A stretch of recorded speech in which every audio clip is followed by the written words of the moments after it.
Je suis Paul Beckrich, artiste céramiste sculpteur.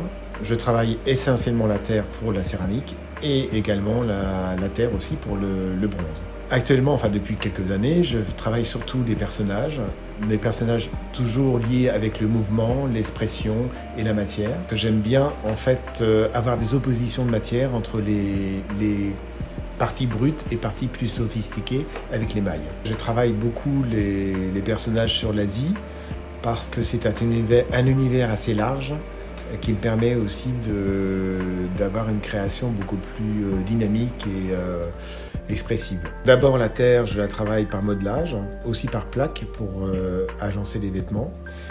Ensuite, la pièce elle est séchée comme une céramique. Elle est cuite une première fois, après émaillée souvent au pinceau, à la main. Ensuite, une fois que c'est émaillé, après donc la première cuisson, on va faire la cuisson de l'émail. Donc c'est la cuisson dite raku. La cuisson est l'étape finale, mais déterminante pour la pièce.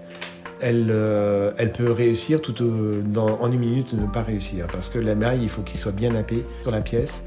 Lorsqu'on ouvre le four est quand même à 1000 degrés, donc on est obligé de mettre une combinaison de protection, avec casque également, et gants aussi de protection. Les gants sont du tissage de silice, qui permet justement de saisir les pièces incandescentes.